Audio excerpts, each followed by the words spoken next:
Just yesterday, we got a first look at the Galaxy Z Flip 5, and now it's time for the Galaxy Z Fold 5.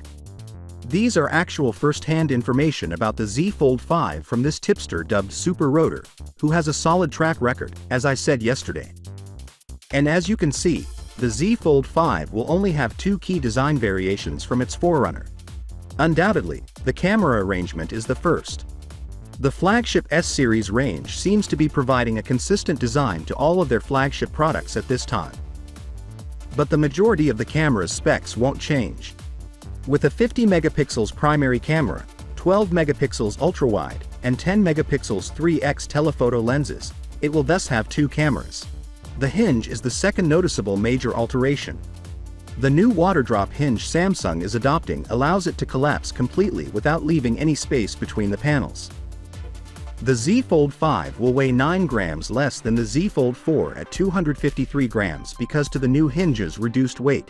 Additionally, it significantly thins the phone around the hinge, cutting its thickness by roughly 3 millimeters. Additionally, the display now folds in an oval form when closed, which will actually enhance the S Pen writing experience.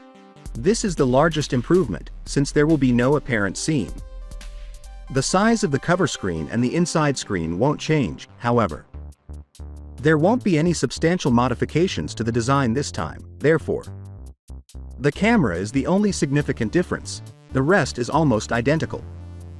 We're seeing some fairly significant changes this time around, which suggests that Samsung has put more of an emphasis on the Z Flip 5. The redesigned hinge, which will really fix the two most obvious issues with the Galaxy Z Fold series consumers have been talking about, is the sole significant update the Z Fold 5 offers. However, it won't make any significant improvements in terms of the device's appearance. Finally, what are your thoughts about it? So with that being said, let me know your thought in the comment below, and if you are new here, please subscribe. Peace out.